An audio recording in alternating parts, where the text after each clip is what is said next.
Okay, so today we're going to talk about what is state aid for library construction, what is and isn't eligible, guidelines that NCLS has used to determine eligibility, the timeline of the grant, how to apply, any components of the application, and also the review process.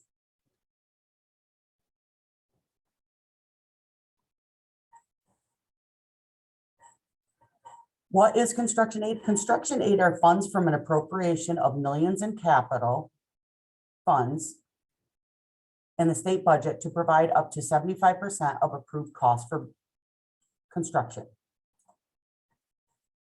I provided a link so that you guys could link out if you want to read more on that. In October of 2019, there were a couple of amendments that are important to mention. The first one allowed for funding of projects up to 90%, which would mean only a 10% match for the libraries. Now that is not a 90% of the construction costs, and we're going to talk about that a little bit more later on. The other important change was coordinated applications for projects to be submitted by the public library system.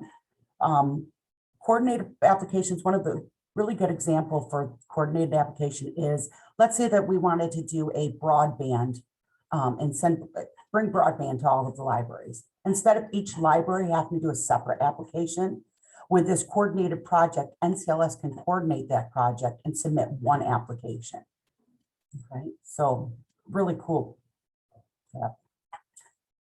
So the Chapter 381 of the laws of 219 was for the 75 versus the 90. And a lot of people get confused on how do I know if I'm eligible for 75 or 90. So first I wanted to say 75% is not a guarantee and neither is the 90%. All of our libraries, all 65 of our libraries are eligible for up to 75% match. But like I said, it is not a guarantee. It just means that you are eligible for up to that. And that's if you're in a disadvantaged community. Okay. In order to qualify for the up to 90% of your construction costs, you have to be in a distressed community. And the definition for the distressed community is that the library service area, so the chartered library service area, has to be equal or greater than the state poverty rate using federal data. Okay, so not everybody's going to qualify for that. And the final determination on that is given by the Division of Library Development, also known as DLD. For coordinated projects, the coordinated projects are under the paragraph B of this chapter's of the laws of 2019. The public library system is responsible for managing all of the coordinated projects. Each project still, though, has to be approved by the Board of Trustees for each participating library and also the board of the library system. And no one building shall be the subject of more than one coordinated project application per year. So we couldn't do a coordinated project that included a library and then they also have another coordinated project in the same year. So this year we were granted $34 million for the current funding cycle. Last year we also had $34 million. This year we do have a little bit less money than previous years because of the new census figures. So I just wanted to let everybody know that. The program is bonded through the Dormitory Authority of the State of New York, and we'll be talking a little bit more about what we call DASNY a little bit later on because they are also a part of the review process. The funds are allocated to the public library systems based on formulas in Education Law 273A. And the way that works is that 60% of the funding is based on our population figures, so the census figures. The other 40% is evenly distributed to the 23 public library systems in New York State. The member library applications are submitted and overseen by the coordinator at each library system. And at the North Country Library System, I am the coordinator of the construction grants, so I will oversee those and be reviewing them once they're completed, before they go to the Division of Library Development and then DASNY. So who can apply for a grant? The only libraries that can apply for a grant are libraries that are chartered by the New York State Regents or that were established by an act of New York State Legislature. Right? So reading rooms are not able to apply for a grant. Only chartered libraries or libraries established by an act of New York State Legislature.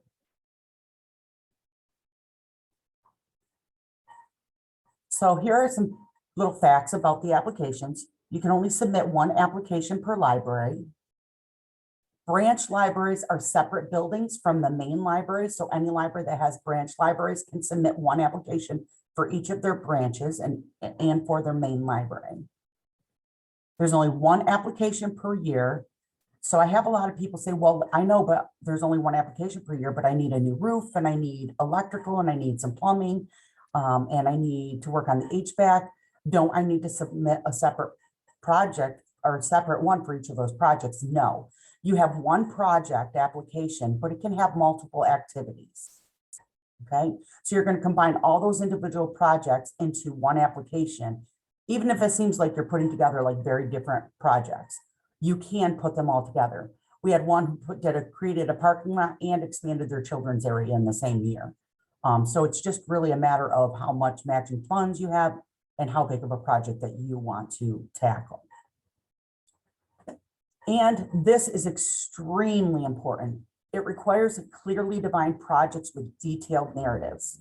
It's especially important if you're breaking out projects into phases, and we'll talk a little bit more about phases throughout.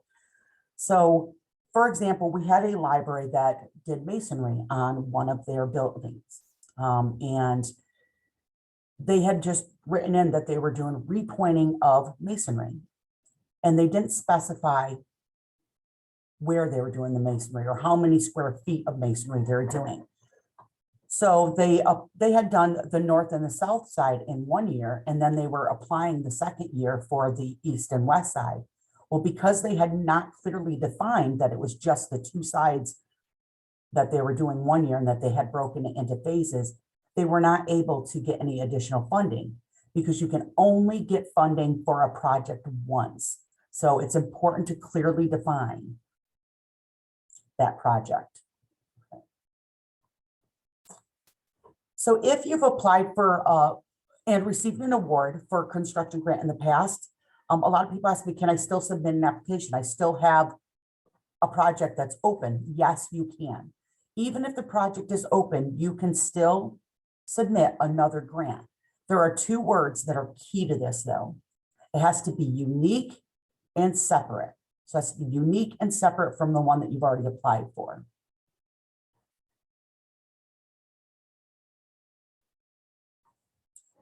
So last year I had $988,573 to divvy up amongst our libraries. This year, because of census numbers, even though we still received 34 million in funding, we are only getting 964,624 this year. And that is a system-wide allocation of funds. So that's how much I have to divvy up amongst all applicants this year. I know most of you have already filled out your intent to apply. If you intend to apply this year, make sure that you have submitted your intent to apply. Make sure it is a complete intent to apply, that you haven't missed any questions, because the funding will be prioritized to the libraries that have completed that. 50 to 75% of the total project approved costs. We always try to give 75%, but like I said, all of our libraries are eligible for up to 75%, but it is not a guarantee. So I ask libraries to try to show matching funds as close to 50% as possible, because it saves us time. If we're not able to give you the 75%, we don't have to go back to you to do additional paperwork. So if you're capable of doing a higher match amount, please make sure that you show that. If you qualify as a distressed community, you may be able to get up to 90%. There is a minimum award. The smallest project award is 2,500, which means that your project, the smallest project that you can complete is a $5,000 project. Right? There is no maximum. Well, up to what we have for funding, that is. Okay. The grant period, the funding cycle is July 1st, 2022. It should say June 30th, 2026, because we just got it extended for 4 years. Used to be a 3-year project, a timeline, and they have now extended that to 4 years, and they're actually looking to extend it to 6 years. So the first 2 years are guaranteed. The third year, you have to file a progress report and extension request. And then you also have to, on the 4th year, ask for an extension request again. Right.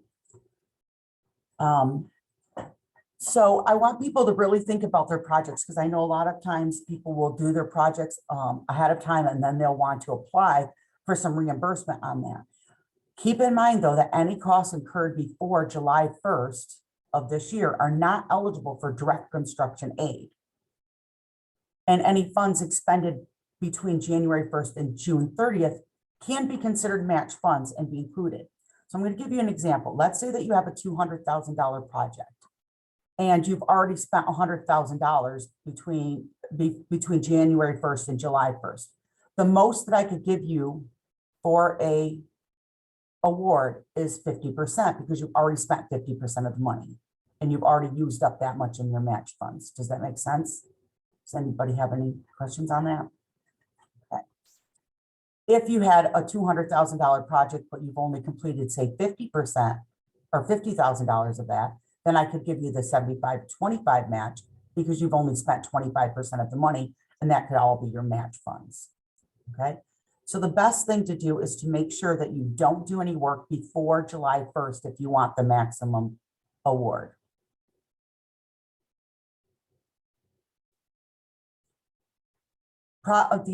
Another thing to keep in mind is projects cannot be completed before the application deadline set by the system. Okay, so they're not eligible for funding. Even if they started after July 1st, if they're completed before the deadline to the system, they are not eligible for any kind of award. And of course, no expenditures made prior to that January 1st date are eligible at all.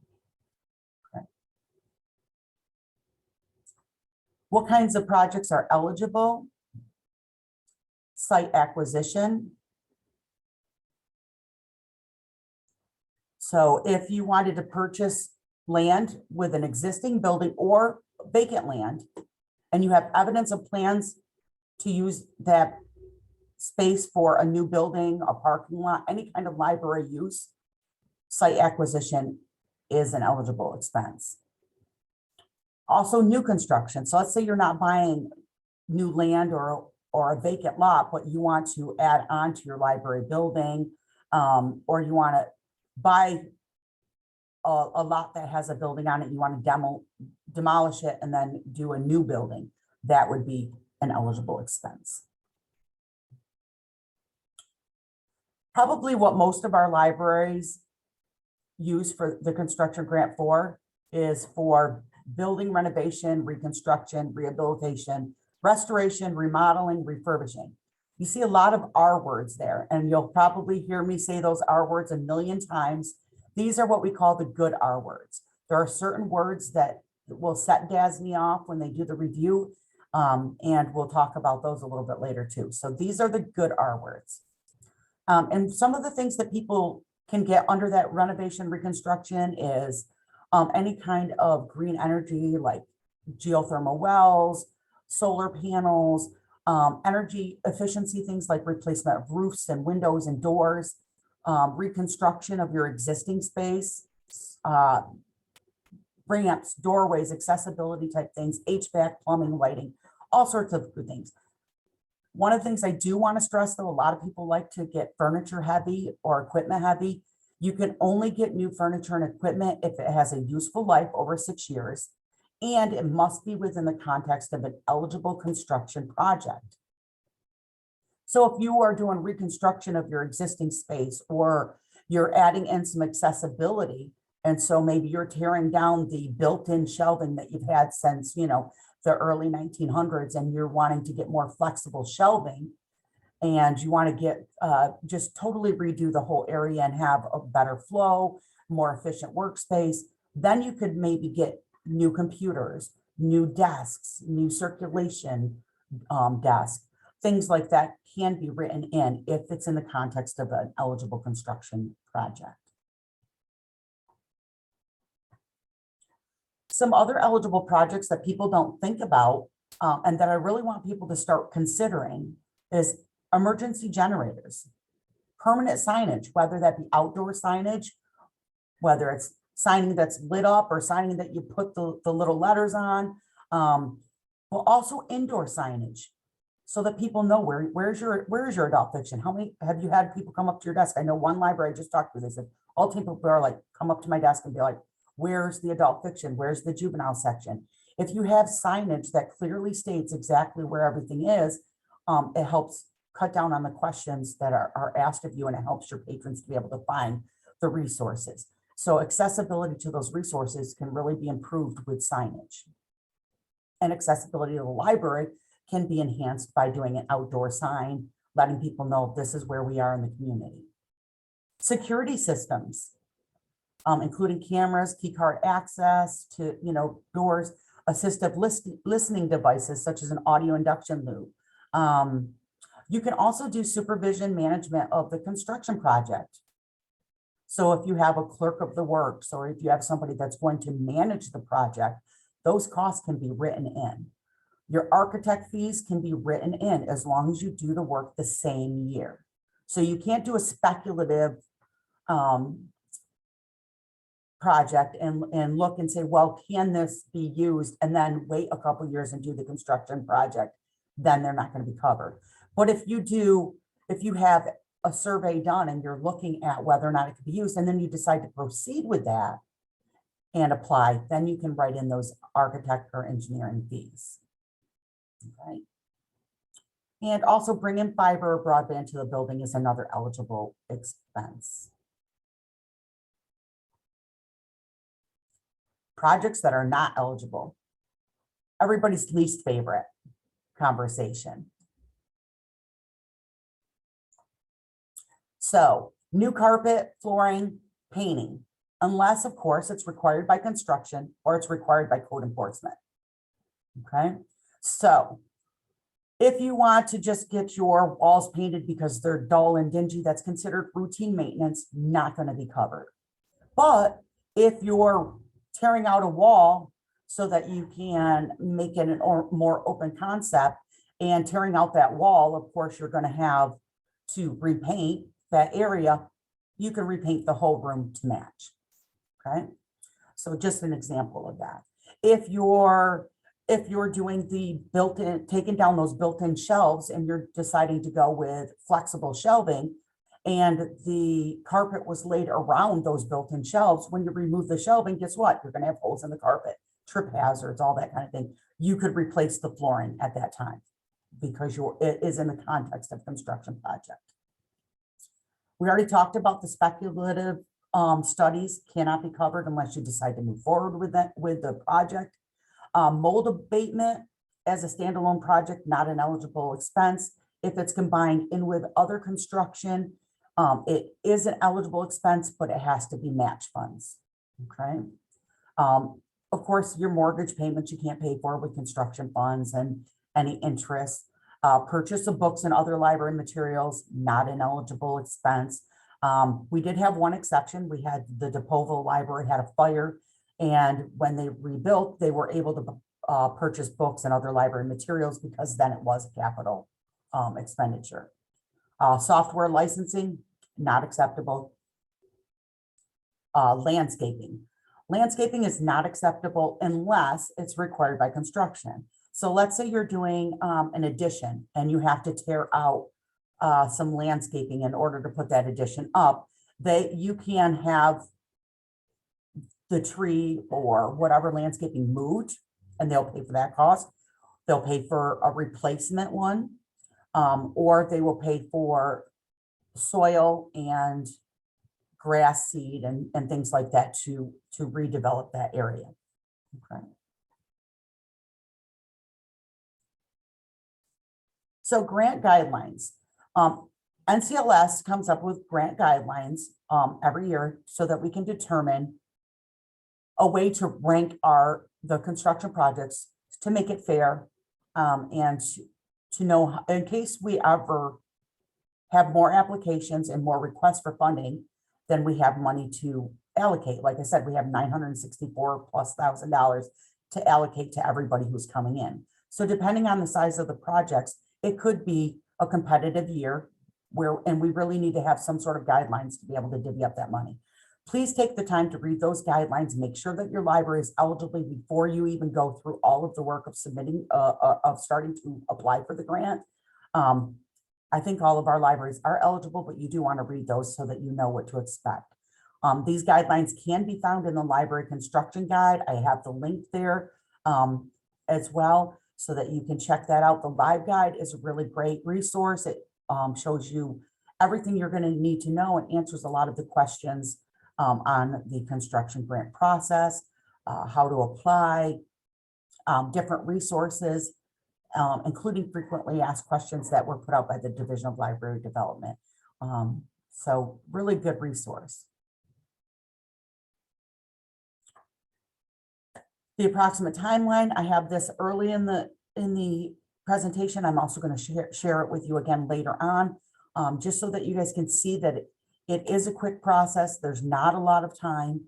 So it really takes a lot of commitment and dedication to be able to pull everything together and to get this done. Today, we start with the construction grant workshop. June 8th, which is next week, the deadline for the intent to apply. So again, if you are intending to apply this year, please take the time to fill out the intent to apply and make sure that you fill it out completely. A lot of people I know haven't gotten cost estimates yet.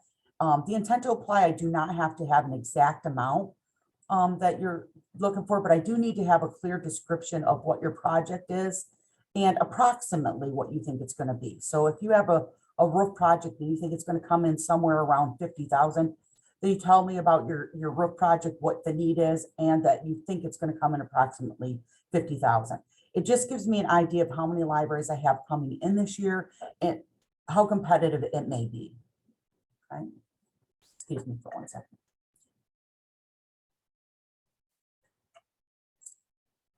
June of 2022, all libraries that are looking to apply, I will set up a site visit. During that site visit, it's really great because I'm able to walk through your project, find out things that may or may not be eligible that you think are eligible or that you don't think are eligible and actually are. And it allows me to visualize the project. Libraries that have already done a project or that I know their library very well, I may allow them to do just a Zoom consultation because I'm already am familiar with their library space. So, but please contact me if you're intending to apply and we'll get something set up for June. Deadline for site visits is June 24th. So I'm requesting all libraries to have a site visit before that date because once July starts, it gets really busy with actually assisting libraries. I do offer open office hours in July.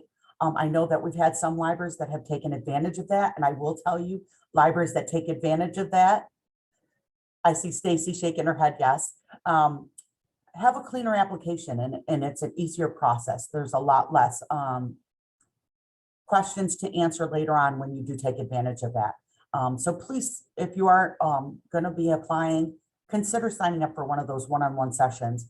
I take the time to sit down and go over any forms that you're having questions with. If you don't quite understand a portion, it gives you that chance for one-on-one questions with me, okay? Deadlines are due to the system August 15th. That deadline is firm right now, depending on whether or not they open up the portal June 8th. That's the date that they say it's going to be open. So that should give everybody plenty of time to get all of their application materials in. If anything does happen catastrophic, we'll look at that date later and, work with it. But right now it's August 15th. August 25th is when our board meeting is. And the reason I have that set date of August 15th is because I need enough time to review those applications once you've submitted them and to be able to follow those guidelines that we set, rank the applications, and come up with a recommendation for each library and an award amount. Once that's done, we take it to our board and they have to approve that. So we're planning on doing that at our August 25th board meeting. And then I have to, anything that needs to be fixed or that needs to be maybe clarified or tweaked a little bit, we have until October. So the period between that August 25th and October 1st, when they're due to the Division of Library Development, is time that I can spend with you tweaking your application and getting anything that may not be quite right. The notification of the award from the state, a lot of libraries say, okay, I'm applying this year, but when do I find out if I get the money? When do I find out if I've been approved? You will not find out until next year. It's usually between June and August of the following year. So your whole first year of this grant cycle is spent writing the application and submitting it, okay? Next year, you'll find out approval, and usually between July and September, sometimes it's a little bit later, it always fluctuates depending on the review process, is when you will receive 90% award paid out to your library. Now, education law says that it's a 50-40-10 split. So you get 50%, they say by after January 1st, 40% after April 1st, and then the last 10% when you close out your project. It hasn't worked that way in a few years just because of the review process and how long it takes. So they've been paying out 90% right up front. So you don't get the 50 and the 40 separate. It usually comes 90%. And then that last 10% you will not receive until your project is actually complete. So that's something to plan for as well, because you're going to have to front that money to complete your project, and then you'll be reimbursed once the project is complete for that last 10%.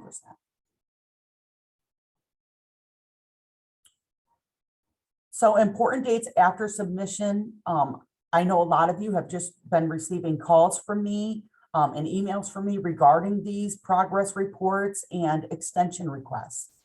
So the first date to keep in mind is the 180-day notice. Once your library receives the official word, the official letter from the state stating this is how much we are awarding you for your project, you have 180 days to start that project. Okay, so if you want to know when it is, it's from the dates on that letter. You have 180 days to start your project.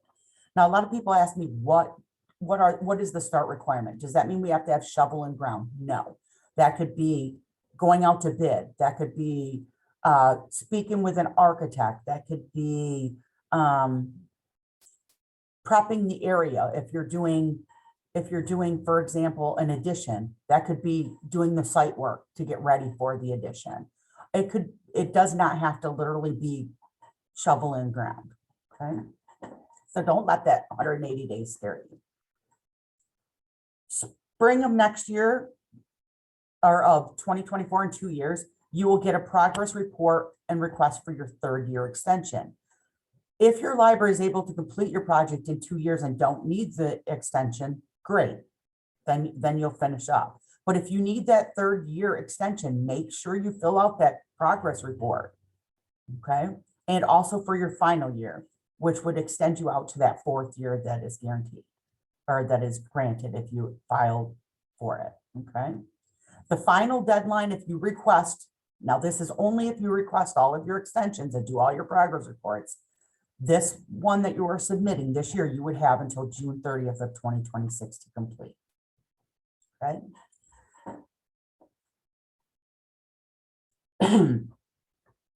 This is not a complete grant. It is a matching grant.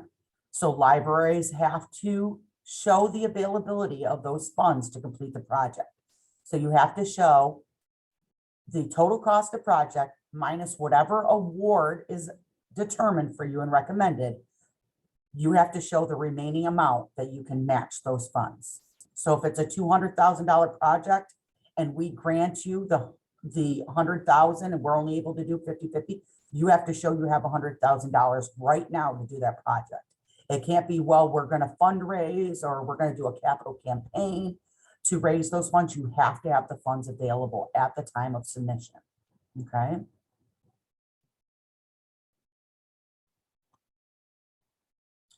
All right. So how do you apply? All application forms are currently found in the construction program online portal, and they must be submitted through that web-based application portal. In order to have access to that portal, you have to create an account to gain access to the online application system, unless you've done a construction grant in the past and have already received an account, okay? And information on how to apply or how to access that account can be found in the live guide, okay?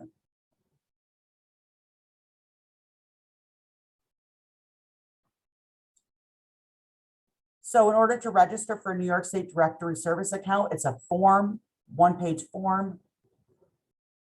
See if I can figure this out. Oops, we'll skip that. But once the portal is open, you're going to go to that online portal, and I put the links in there and also the address so that you can go in and check that out. You can also find both of those on the live guide. You're going to fill out your online application, upload all of your necessary attachments, submit your completed application to NCLS.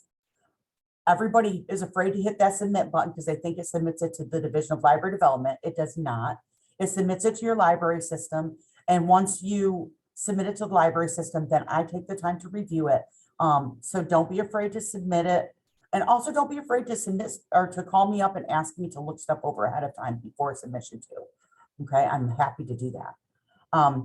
Send documents that cannot be attached to the online application directly to NCLS. So there are 4 forms or 3 forms that need to be sent to NCLS that cannot be uploaded as attachments.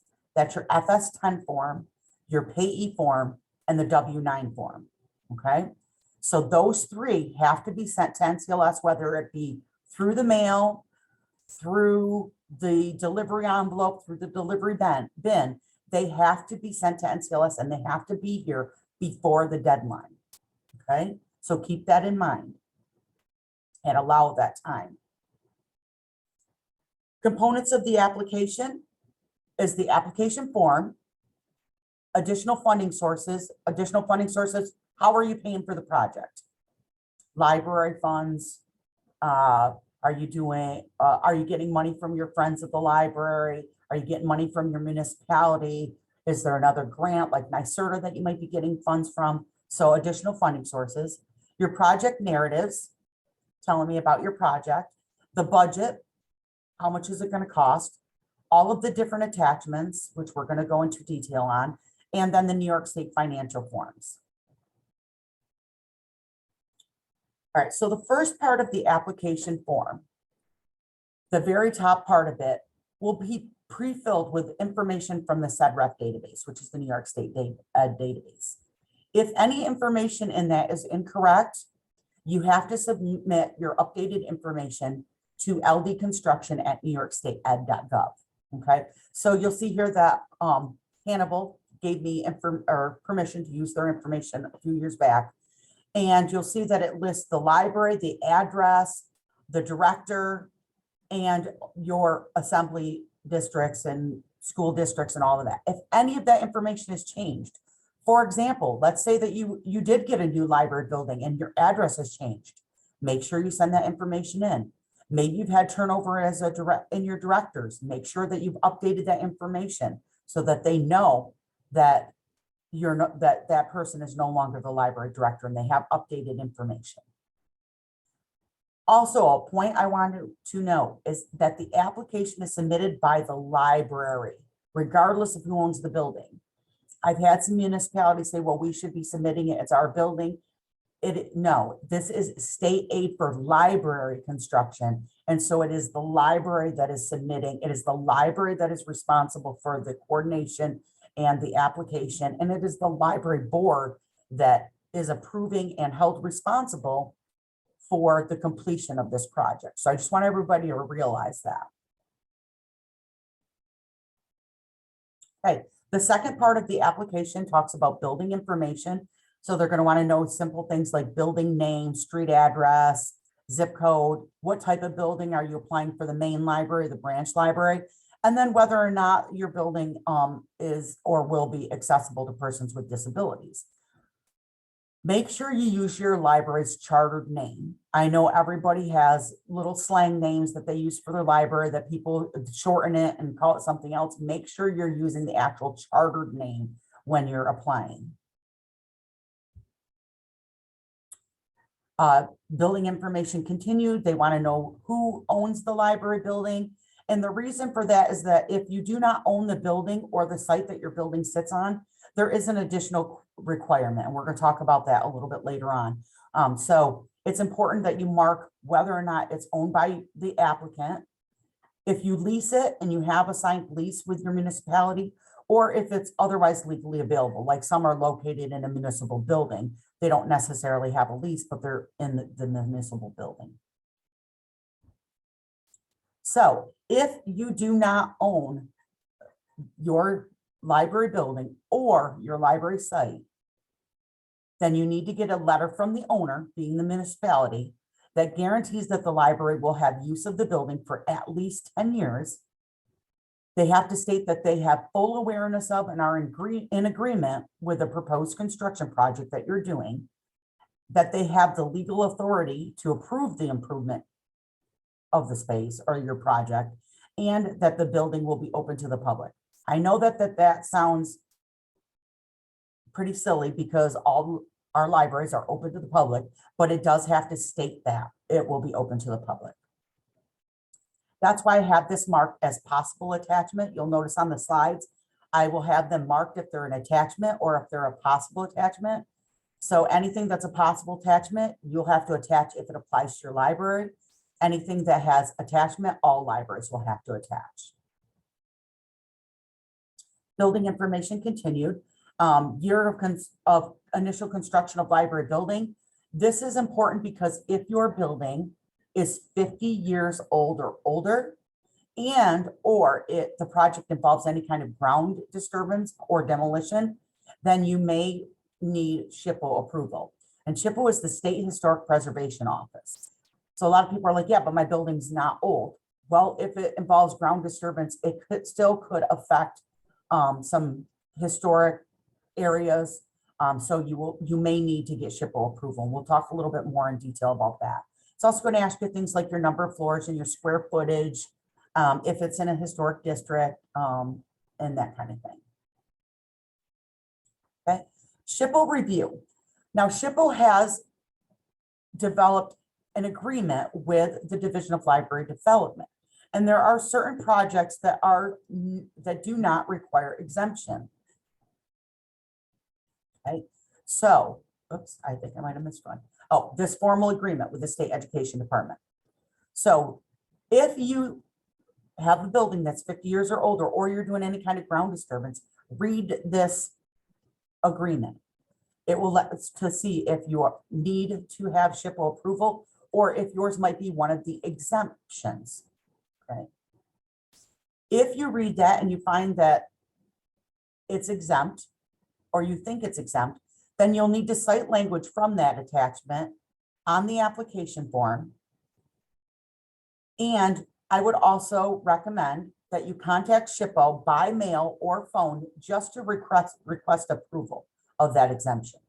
So let's say that you are doing, I'm trying to think of something that would be exempt.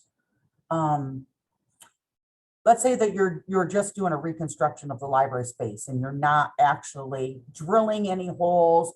You're not affecting any kind of architectural trim or anything like that. Your project may be exempt. Or if you're just replacing the HVAC that was existing with a new one, you may be exempt. But call SHPO and say, hey, this is the project I'm doing. I just want to assure that this is exempt. And then all you have to do is cite that language from the attachment A on the application form. If you are not exempt, the SHPO approval process could take 6 to 8 weeks. So it's something that you need to get started on right away. Don't put it off until a few weeks before the deadline, because you're not going to get your approval letter in time, most likely. So start that process. You could start that process now. As a matter of fact, if you have a clear definition of your project, you could actually start that process now. It is no longer a paper application. It is now an online submission process through the Cultural Resource Information System, also called CRIS. There are tools and assistance provided at the link that I share there. Shows you how to, helps walk you through it. DLD also just did a workshop on SHPO, and I will be adding that information to the live guide shortly, as soon as I receive the link to all of that information. So that will be on there. It is a webinar and PowerPoint slides on the whole SHPO process. So that is marked also as a possible attachment. If your building is owned by a school district, they also want to know that.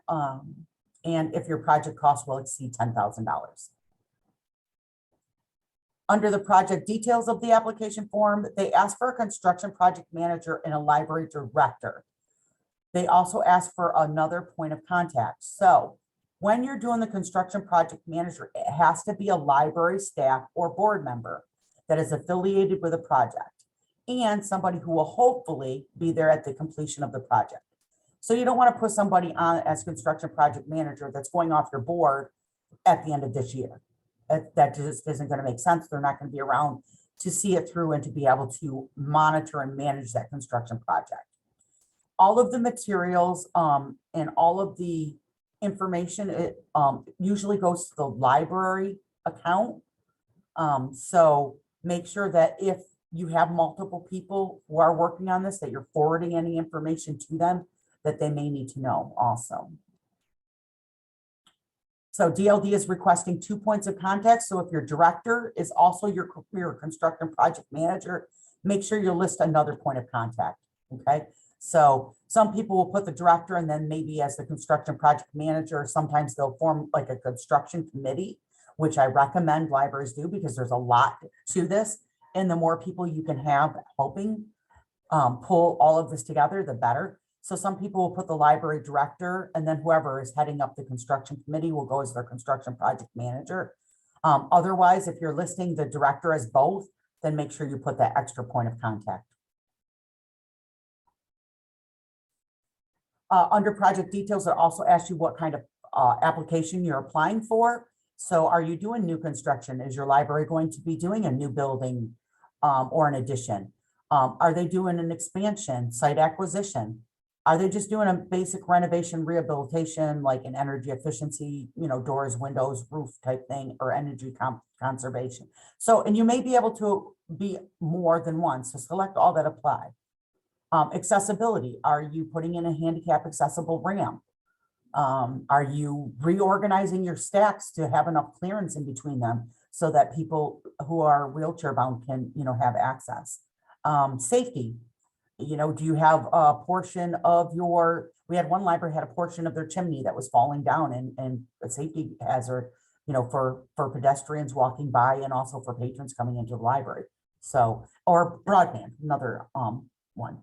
Will the library's completed project require a local certificate of occupancy? So many people ask me, what is this and how do I know if I need it? If your library is doing an addition, new library space, developing any kind of new library space. So let's say you're taking a and adding onto the library, you're taking an area that was storage space that's now going to be a community room or something like that. If you're changing the use of the space, yes, you most likely will need a local certificate of occupancy. And you can check with your local code enforcement office to see if that will be required for your project. Okay. The next part of the application form is the estimated project cost. Total project cost is A. So let's say you're doing $1 million project, but you broke it down into phases and you're only applying for phase one during this funding cycle. Total project cost would be the $1 million project. Let's say that your phase one though is only 400,000. So you got $1 million project, that's what goes in A. Whatever you are requesting this time, your total project cost will be B. And then C will be how much you're asking for in construction program funds and state aid for library construction. Okay. And then D, the project is or was funded by bonds. If it was funded by bonds, then there is additional documentation. And I'm not going to go, I don't go into that during the this presentation, but if your library is going to be bonding for any of the money, please let me know and I can send you the specific requirements for that. Construction bid quote. There are good construction bid quotes and there are bad construction quotes. For a good construction bid quote, if you haven't gone out to bid yet, or if you haven't gotten a quote from a contractor, please keep these in mind.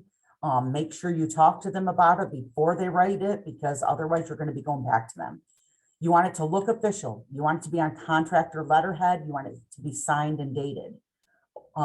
You want it to break down the cost of the project. So if you're doing an addition, you don't want to just have it say cost of addition, $400,000.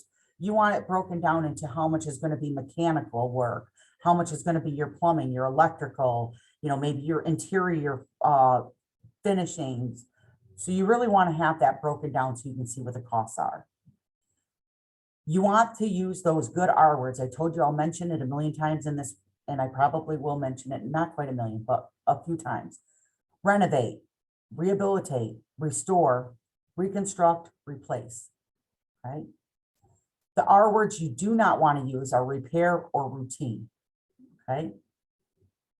You do not want it to be a handwritten quote. They don't like handwritten quotes. And you don't want one that's not signed or dated by the contractor, especially if it's not on letterhead. You don't want it to use the word remodel either, because remodel, sometimes they say it's okay and it's acceptable. Other times they pounce on it and say, well, that sounds like routine maintenance. So I just tell everybody to kind of avoid that remodel word, right?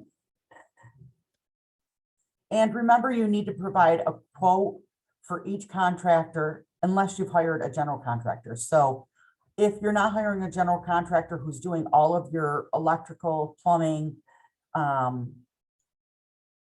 HVAC work all together, then you need to get one from the plumber, one from the electrician, one from your HVAC guy. You need to have one for each person unless it's being quoted by one general contractor.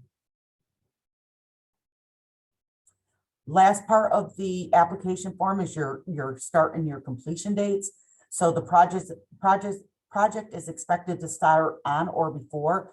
Keep in mind that date. If it's starting before July 1st, any funds that you're spending prior to that date will be match funds. So really think about the timeline. When do we want to start this project? Do you have the funds to start it before you receive the award amount, or will you be starting it after you receive those funds? So, and then when do you expect it to be completed by? So if it's a 4-week project, something small, you'd put your date in. If it's something that's going to be expanding out and it's going to take a long time to complete, like an addition, I tell people to pick the latest date that you possibly can, because that gives you more time to complete that in case anything or any problems arise. All right, so the next part of the application or of the application process is the assurance form. Now, this must be signed in blue ink by your board president, and it has to include the date of a board meeting. So you really need to plan accordingly. You need to make sure that you have a board meeting between now and that August 15th deadline so that they can approve the submission of the grant, and they can make all of these assurances that they're going to follow, all of the necessary laws, that all of these assurances here, that they're not using SAM funds. So it needs to be done ahead of time. So make sure that you plan accordingly with a board meeting, and also that you pay very close attention to the new SAM questions, because they will, if you have applied for a state and municipal facilities program grant, those funds cannot be used in any combination with this grant, this aid, okay? So make sure you read through that, you plan accordingly, and you have it signed by the board president in blue ink. Additional funding sources, we hit on this a little bit previously. You have to list all funding sources that are contributing to this construction project. So what funds are you using to pay for this project? Again, SAM funds cannot be used with this, but you can use, of course, your New York State Ed Award funds. A lot of people use USDA, Department of Agriculture funds.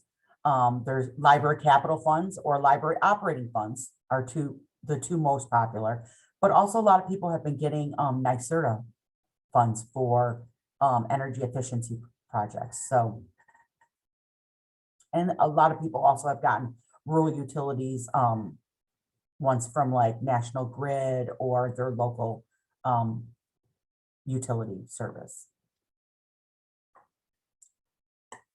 Certification of available funds to finance the project. So now that we've established how much your project is going to cost, we've assured you're going to follow all the rules, we know how you're paying for it.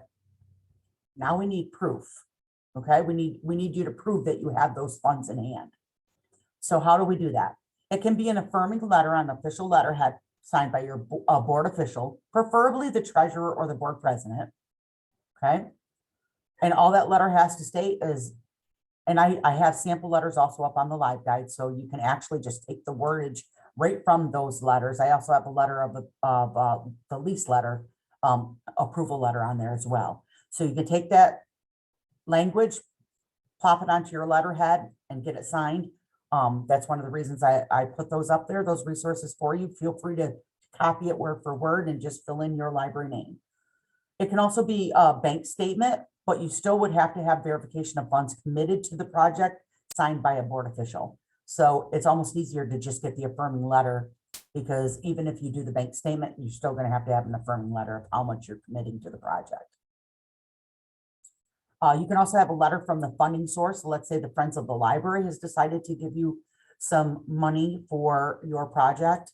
It wasn't that wonderful of them. All you need from them is a letter stating that they're giving money to the library for this project and how much they're giving. If you're using legislative member item money, all you need is the letter from that assemblyman or senator stating that these are the funds that they are allocating to you. Or if you're getting money from a foundation, again, just a letter stating how much they're giving you, how much you were awarded. Okay, and then if you're doing something through NYS or your local municipality, they usually will give you an overview of how much your grant through them is worth, and you can submit that as your proof of available funds.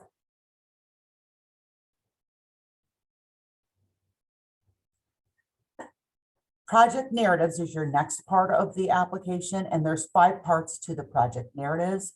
The project abstract is very, very brief. It's 150 characters, and it's just a very brief description. Like, for example, the North Country Library System will be seeking funds for a roof project. Something as simple as that. It's just very, very brief. It just tells the activities that you plan on doing with grant. And then in the description of project, that's when I want you to tell me about your library. Tell me about the need. Tell me about how you're addressing that need. So for example, if you're a library with the chimney falling, tell me a little bit about your library. The library is seeking funding to repoint the chimney or to replace the chimney because it is a safety hazard. We have falling bricks that are a hazard to pedestrians and patrons of the library. Tell me a little bit about that. Impact of project. Describe how that project will address one or more of the New York State priorities. The New York State priorities are listed in those guidelines that I talked about that NCLS sent out in an email, and they're also in the live guide, so you can go back and refer to those. Tell me how you're going to address energy efficiency. Tell me how you're going to improve the accessibility to your library. Tell me how you're going to do that. Also include demographic information showing eligibility for a reduced match. If you think your library is eligible for that reduced match because you're in a disadvantaged community or a distressed community, I need you to give me demographic information showing that. In the live guide, there are links to the New York or to the US Census, and you can find information there that you can use to prove your case. Okay. Timetable. When are you starting and when are you completing your project? What's the timeline of the project? Some people like to include things that like submit application, go out to bid, accept bids, start project, or start the addition, start the interior work. So some people like to get real specific. Some put in a line saying the project is anticipated to start such and such a date and will be completed such and such a date. I just need to know what is the timetable of your project. Every project's going to be a little different depending on if it's a small project or a large project. So that's where you'll put that, is in that timetable. Budget narrative, description of your cost estimate, basically. What vendor or contractor did you go with? What work are they doing? What are the associated costs for that work? And then I would also put it in there how much you're committing to the project and asking for in state aid for library construction. Now, keep in mind, in the budget narrative, that's where you're going to be putting in all of your options and alternatives. So let's say that you went to a contractor and you said, I want to know what it would cost if I did it this way, if I did it another way. And so they give you a couple different options. Here's the most expensive way, giving you everything you want. Here's, a midpoint, and here's, the least expensive way that, you could do it. You need to tell in that budget narrative which option you're choosing. Are you choosing to do option A, B, and C? Are you doing just A, or are you doing A and C? You have to tell in there so that they have a clear understanding of the exact costs of those projects. If you add on or you have any alternatives, you need to make sure that those are stated in the budget narrative. So let's say you got a cost estimate and then you change that cost estimate, and instead of going with a shingled roof, you decided you found out you had to go with a slate roof. And so you had them write an alternative for the slate roof. So you need to clearly state in that budget narrative that we are no longer going with the shingled roof. So we're removing such and such cost from the cost estimate and replacing that with alternative one. Okay, I hope that makes sense to everybody.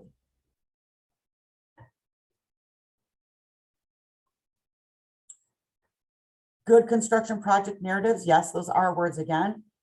I've listed them out for you so that you know what they are. And again, the bad R words. Make sure that you do not have the word repair on any of your cost estimates, anywhere in your narratives, anywhere. No word repair. Another word that is not an R word, but that also gains attention is the word patch. Because if you think about patching a pair of jeans or patching a bicycle tire, what is it doing? It's a temporary fix. Okay, it's considered maintenance. It's not considered a capital expenditure. So make sure that you're watching those kinds of words and that you're really looking at that, because DASNY and the Division of Library Development will be looking at those words too. And we don't want anything to misconstrue and have it sound like routine maintenance or repair work. Okay, the next part of the application process is your project budget. There are 3 different codes. There's purchase services, and that's going to be used for your contractors and your vendors. So if you're hiring a general contractor, an architect, anybody like that, it's going to be a purchase service, okay, a contracted service, and you would list your amount in there. Supplies and materials. If the library is purchasing materials separately, that would go under the supplies and materials section. And if there's any equipment that you have to either rent yourself or that you're purchasing, it has to have a unit cost of $5,000 or more to go in this section. Okay. You want to fill in the actual cost. In years past, and we used to put in just the cost for which funding was being requested, but it is now the total cost, okay? So make sure that you're filling in the total cost, because that's gonna populate and add up, and it's gonna put it into your application form that we discussed earlier. Short environmental assessment form. All projects are required to have a short environmental assessment form to make sure that the environment is not going to be affected by your project. Part 1 is a separate standalone PDF. And you can get some of the answers to some of the questions of part 1, which is great. And it also provides the required location map if you use what's called the EAF mapper.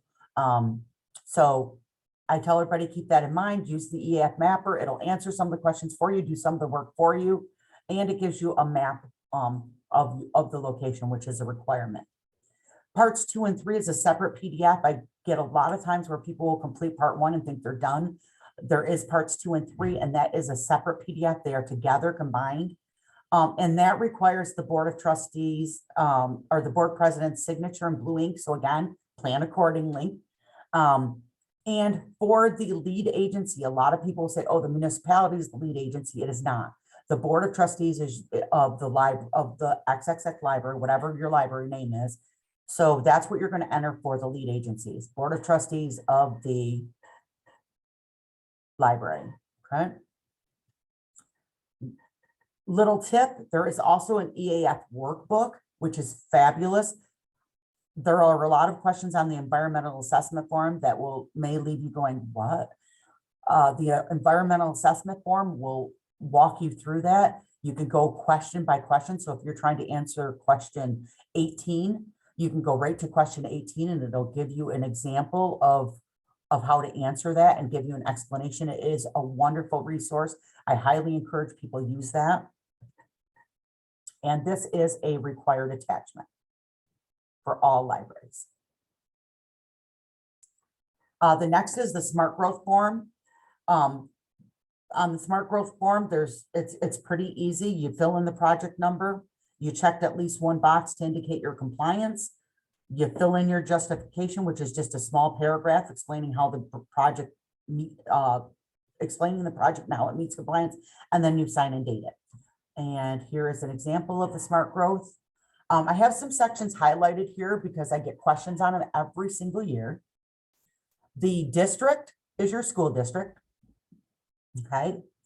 These 2 middle digits here on the project number should always be the fiscal year. So even though you're applying in 2022, the funding year will be 23. So you just want to check those numbers to make sure that they are the correct year.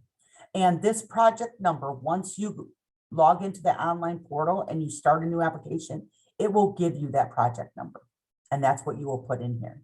Okay. And everybody always wonders which of these they checked. The first one will apply to any and fit any library construction project. So I tell them, worst case scenario, you check the one.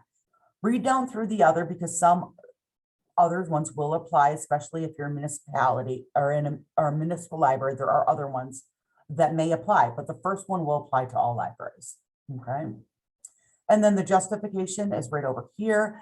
And that, like I said, is just a small paragraph saying the North Country Library System is seeking a funding for the replacement of our roof, and that will improve our existing infrastructure. That's it. Something as simple as that. Does not have to be very wordy.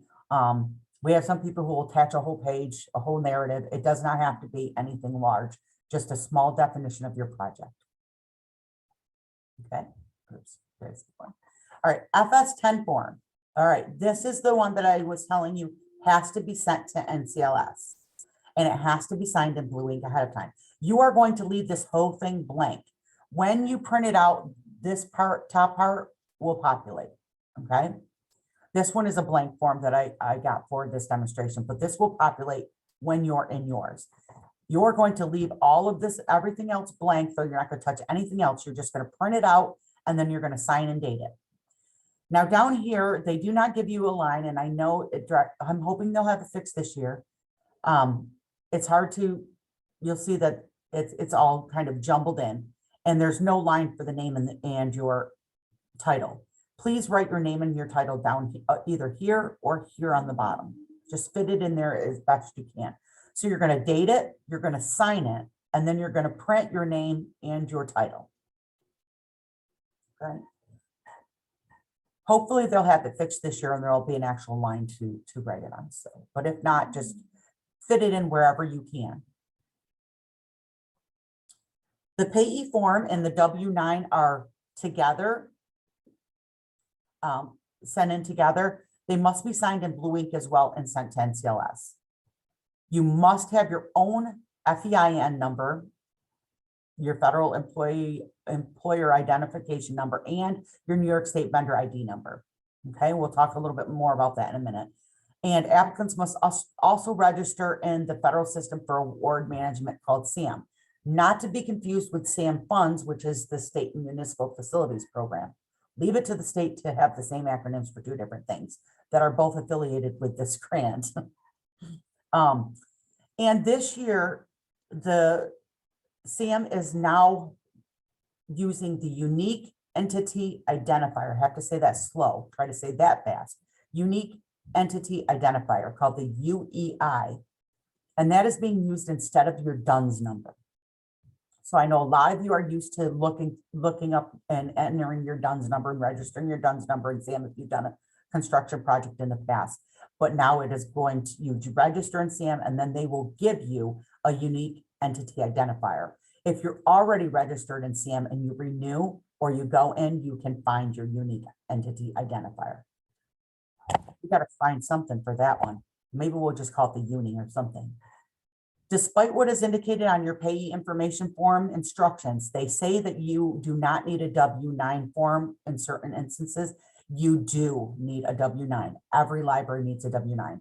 So disregard those instructions. You have to submit a W-9 form if you're a construction applicant. Okay. So the payee information form, this is what it looks like. There are a couple areas that I've highlighted here because everybody asked me, what do I check? Agency, nonprofit, non-sectarian, and is the agency chartered and incorporated. In order to apply for this state aid for library construction, you have to be a chartered library. So if you've gotten to this point, then you are a yes, you are a chartered library, okay? And then you're gonna sign and date it in blue ink and send it to NCLS, either through the mail or in the delivery envelope or delivery bin. Okay. The W-9 is another one of the financial forms. It's your taxpayer identification information. What is your legal business name? What is your TIN number, your street address, who's your primary contact name and address and title. Fill it out, sign it, date it, blue ink, send to NCLS.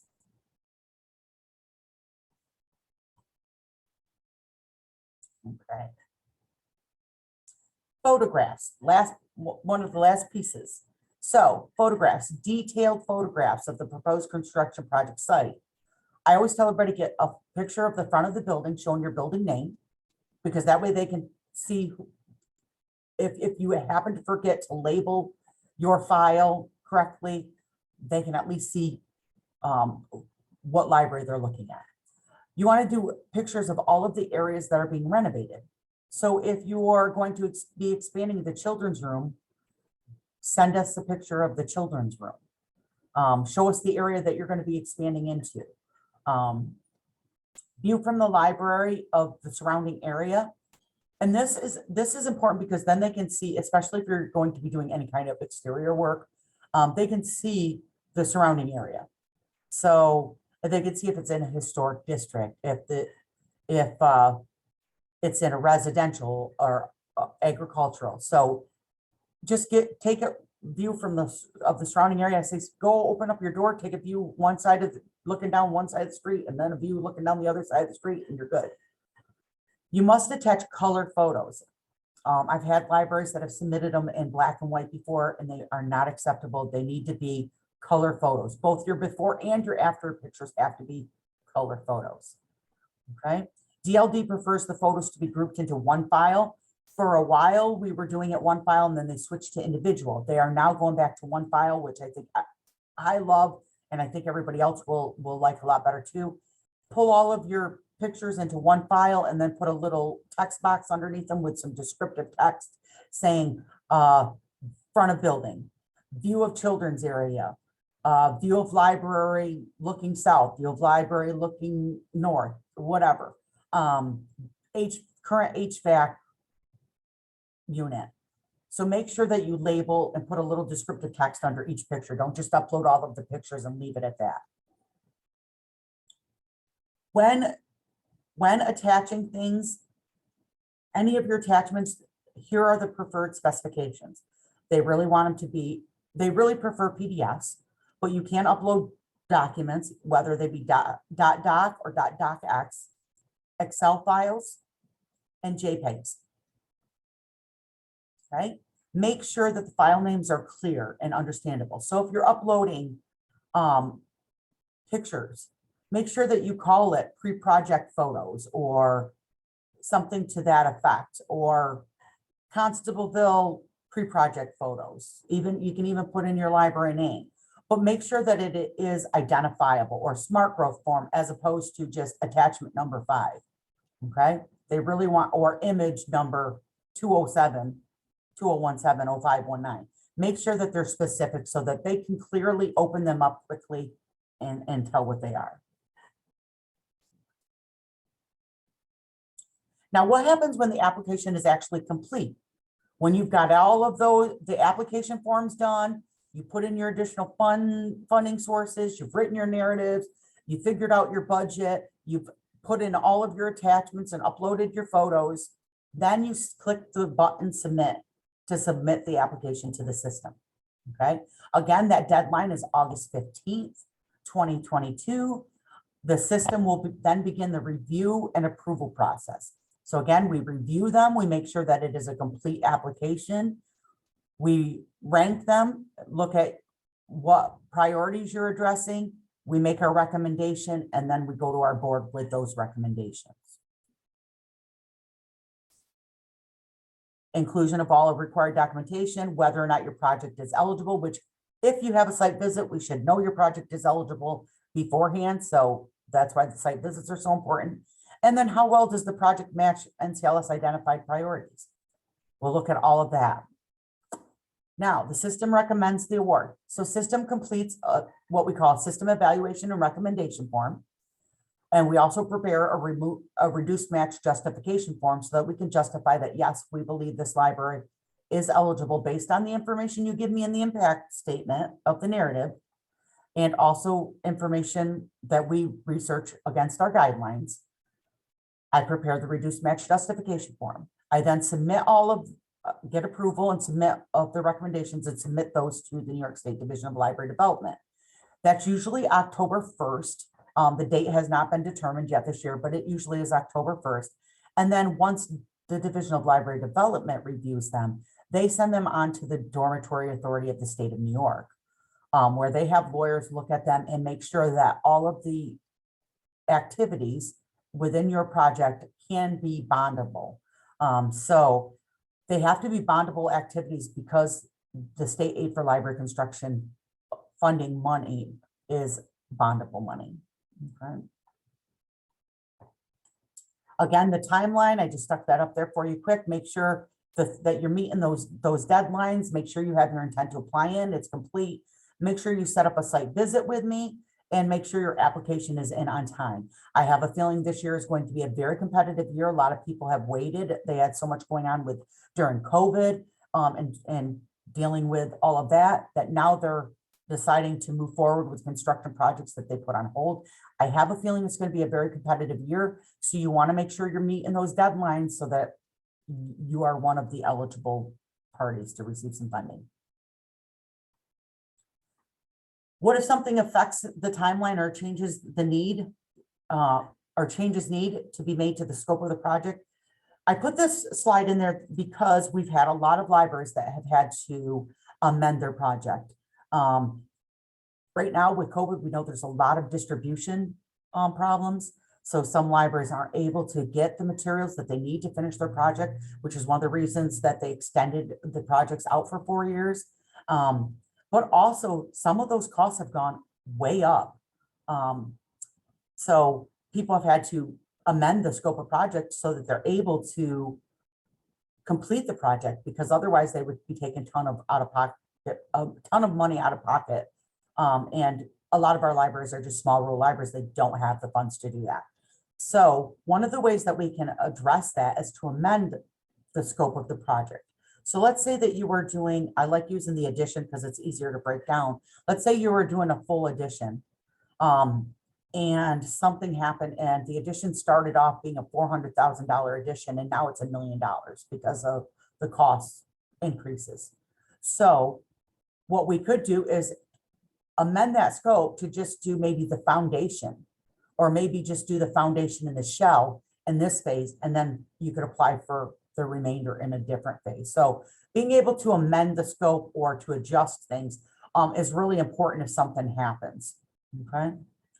But keep in mind, you have to do that amendment to scope form before you change your project. I have had a lot of libraries that have just changed the project from what was submitted.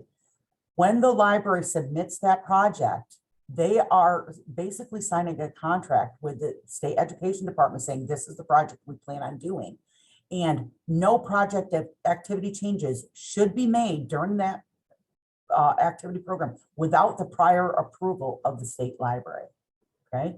And that the way to formally do that is that amendment to scope. So you can't just change your project and say, well, we don't want to do that anymore. You have to get permission to do that. It's very, very important, because it could mean sending back funds. And that would be a shame, because we fight really hard to get this money every year and to prove and to show that libraries need this construction aid. We don't want to send the message that we don't, okay? What if something affects the timeline? Again, amendment form. And again, no project activities can change. So maybe you want to change the scope, which is what we talked about the last slide, and you want to do something a little different. Or maybe the timeline has changed. Maybe you can't complete it in the same timeline that you originally quoted and you need to change something. Again, no changes without a prior approval. Amendment to scope is super easy. Here are again some more ways that if the bids came in higher, project came in under budget, that's another way too. We've been talking about prices going up, but sometimes you might come in under budget. Things are a little bit less than what you anticipated originally. Maybe you went with a different contractor than the person who did your original cost estimate. And so it came in a little bit lower. Call me right away, contact me. We can talk about the amendment scope. We can look for other things your library can do to try to use up that money, okay? But make sure you call me or the Division of Library Development, and we get that amendment to scope done before any work is changed or done. What is my biggest tip? I get asked this all the time. What's the biggest tip you can give me for doing this application? Don't procrastinate. Look for things you can be doing right now.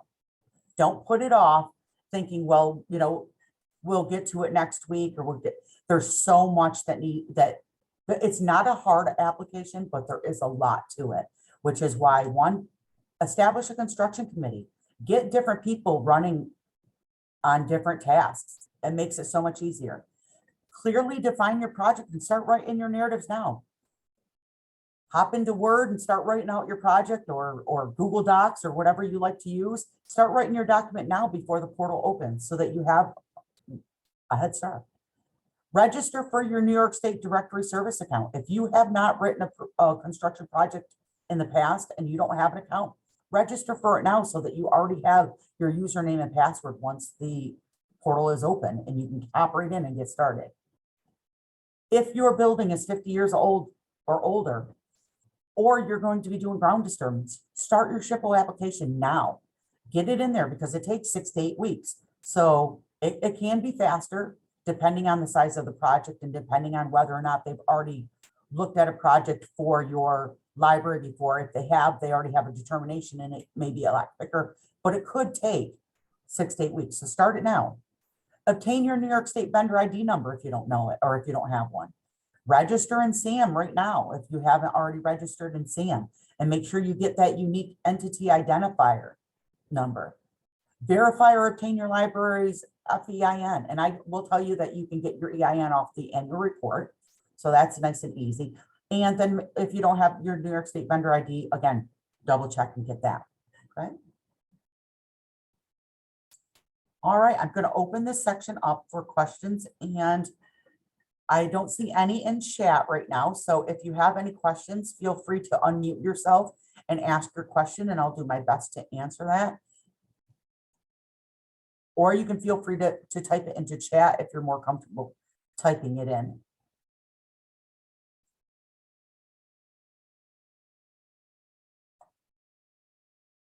I know it's a lot of information in a short period of time, but I am happy to answer any and all questions.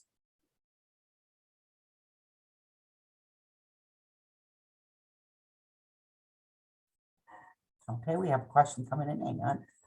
Oh, nope, that was just a thank you. Hi, I do have a question. Okay. I'm Sonia from the Seaville Village Library, Constableville Village Library. I am curious, how would we know whether we are in a disadvantaged community or if we're in a distressed community? How do we find that out? All of the libraries, based on when writing the guidelines, I made sure that every single one of our libraries was qualified for the disadvantaged, because I wanted all of our libraries to be eligible for the 75%. So all libraries are eligible for that. You do have to show me some documentation. And basically that's going to the US Census and looking at the poverty level for your area versus the New York State poverty level.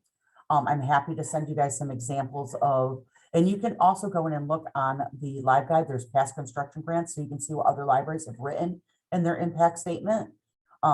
So something is, where would we find those? it is, if you go to the Live Guide, there is a link that says past construction grants. And you can even type in the past construction grants is wonderful because it shows you, you could type in there, let's say you're wanting to do a roof project, and you could type in their roof and it'll show you other libraries that have done roof projects. You could also look to see who did they have for a vendor, for a contractor. How much did they pay for it? You know, what is the size of their library compared to mine? Is it, you know, relative? So there's some good information you get there, but you can read their narratives. You can take information from their narratives that might help you or spark something you, oh yeah, that'd be cool to add to our narrative. So it's a really, really cool resource. So if you go into the past construction grants, you can look at the impacts, and it's something as simple as, let's say the Constable Library poverty for our target to serve area is such and such, which is higher than the New York State average. Median household income is lower than the New York State average. So just showing that you are in some sort of a disadvantaged area. Okay. Based on those in comparison to the New York State or the national average. Okay. Okay. Thank you. You're welcome. And for the distressed, to answer your second part of that, for the distressed communities, any library that has a poverty rate that is lower or equal to or greater than, let me make sure, yes, equal than or greater than the state poverty may qualify for the distressed. And in order to do that, you basically have to let me know that you believe you're a distressed community. And then I send to the Division of Library Development and they make the final determination and they will let me know that. Okay. Okay, thank you. You're welcome. I have a question. Yes, Mark, go ahead. So some of these building construction, some of these projects would have to be inspected to make sure that the met you know, whatever standards are for the construction. Is that a separate form, or is it, do we have to? That is not a requirement of the state aid for library construction. That may be a local requirement, and it's not anything that you would have to show proof of as far as the state aid application. But yes, that is something that you're definitely going to want to, look into. But it doesn't, it's completely separate from the funding that we're asking for and the reports that we have to send to the state or. Correct. You do not have to send any forms on that to the state. Okay, thank you. You're welcome. John, just going back to that distressed area, Yes. is that the library's official service area, or would that be a community within the service area? That is the library's charter Okay. to serve area. So Okay. your chart, and DLD did just release a chart for the library systems to use to help our member libraries. I don't know if, I'll have to check with them to see if I can like link it out to the libraries, but it does give me different areas. So if you want to call me, I Okay. can give you information on that area. Okay, Cool, thank you. you're welcome. Don, I may have missed it. I'm kind of having a hard time hearing on this end a little bit. And I know that Emily just talked about the distressed descriptions. And early on, when we were looking at the, everybody qualifies up to the 75%. And then there's a discussion about the 90 and 10%. You were going to elaborate a little bit more because there was a distinction. There is a Not only distinction. you qualify for the 90%, but what I liked is that you were very clear that it's not 90% of the construction itself. Correct. I don't know if we Right. touched on that, but that can be a little confusing for many of us to understand, and you always do a good job to explain that. Thank you. I appreciate that. So the 90-10, we cannot fund all projects at 90-10. With the 90-10, there is a distinction. NCLS is only allowed to allocate 50% of our NCLS allocation. So that 964, it used to only be 10%. So when we were receiving 988,000, we only had $98,000 to commit to a library for up to 90% of their project. So if they had a $400,000 project, we're not going to be able to give them 90% of that project because we only have $98,000 to allocate to somebody in that 90/10% award amount. So I know that sounds confusing, but now it's up to 50%. So let's say that if you have a project that's a $400,000 project and we're not able to allocate that give you that 90/10 because we don't have enough allocated funding, you're better off doing the 75/25. Okay, so right now ours is at 964. So 50% of that we could allocate towards projects that meet the 90/10 eligibility. Does that make sense? So we have that amount to allocate towards those projects. Doesn't necessarily mean we can fund everybody who is eligible at that 90/10 because we would not have enough allocated funds. Is that clear, or anybody have any questions on that still?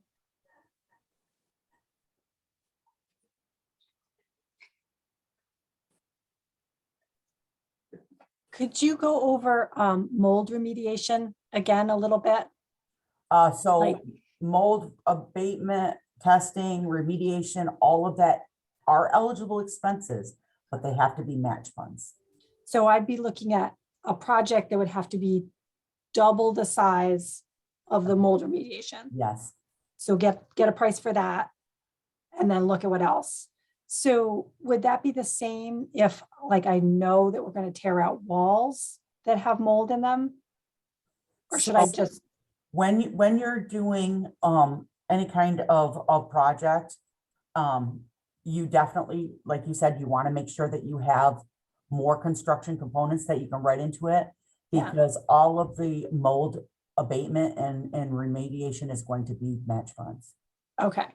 So like if I go in and we're doing a project to put in a new wall or something like that, and as part of that, we tear out an old wall and we discover mold, does that still apply?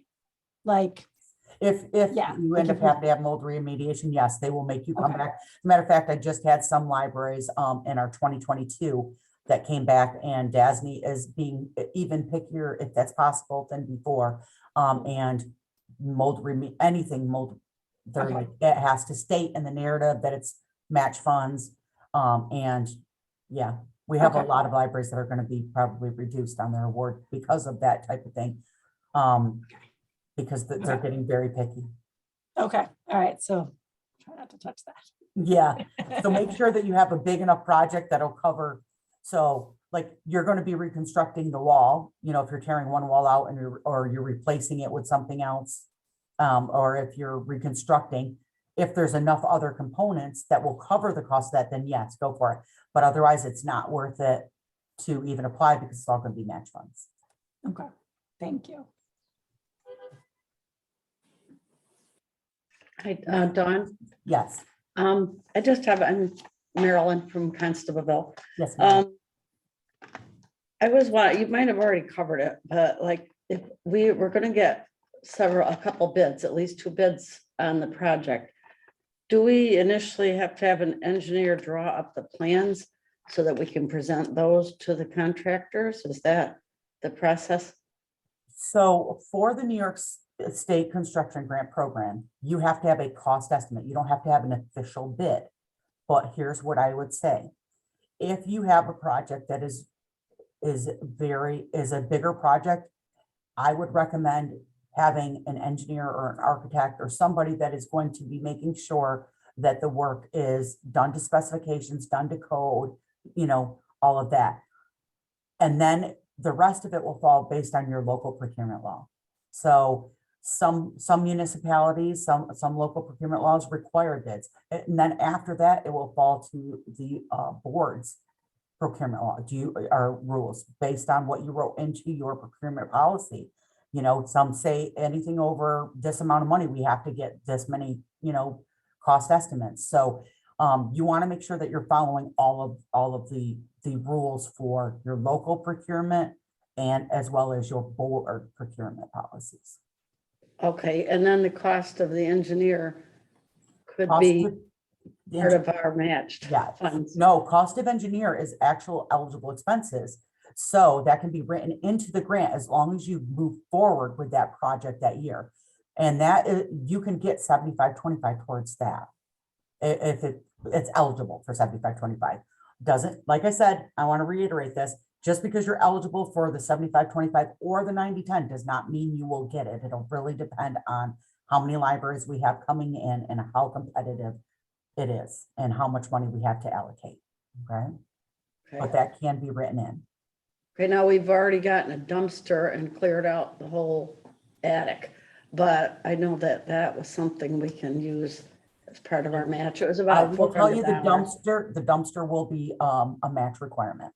That will not be enough. You can write it into the grant, but it will not be eligible for award funds. It has to be stated in your narrative that you will be paying the dumpster out of the match funds.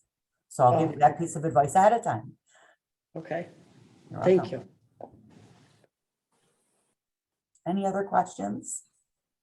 No, Dawn, I just want to say to anyone who has not done this type of grant before, don't get frustrated. NCLS and Dawn especially is an amazing resource. They will guide you and they will sit with you and they will really make sure that you clearly understand. Just remember, and trust us, we've been through this, and you're talking to someone who kind of dove in head first, and we were very successful with it, and I had never done one before. You can learn a lot. So take advantage of every opportunity that NCLS and Dawn gives you when it comes to sending in questions, having meetings one-on-one. You'd be amazed the benefit, and I tell NCLS all the time, of having Dawn available to even come out and do a one-on-one to walk through. She will give you ideas and clarify things that you may not have even thought of. That you can incorporate into your construction description and program. And just remember, don't get too frustrated with it and don't be afraid to ask questions. And the big thing she said, the biggest problem is procrastination. Don't wait. It isn't complicated, it just takes time. So I did want to add that for anybody who hasn't done it and it kind of feels like after I don't know how Dawn has not lost her voice yet for this session, but it's a lot to take in and you may Yes. feel a little overwhelmed, but remember just to take a deep breath and it really will be worth it in the end. So Dawn, thank you so much for all of, and that's why, you know, and we learned a lot last year and that's why we're back watching again this year because every year we learn something more. So we just wanted to say thank you and we will be asking more questions, I'm sure. Thank you, Stacey. That was very kind. And Hear, I hear. want to just second that and say, please, it is a lot to take in, but it is not difficult. I am here to help you. NCLS, your consultants also are here to help you. Please, please, please take advantage of the resources. Look over the live guide. It answers a lot of the questions for you. If you can't find it there, then, you know, of course, feel free to contact me. Come in for those one-on-ones. Definitely schedule your site visits. They really are so helpful and they will make your application much cleaner, I promise. So with that, I would like to thank everybody for attending today. I know how busy you are. So I will let you get back to your busy libraries. Have a wonderful and blessed day. And thank you again.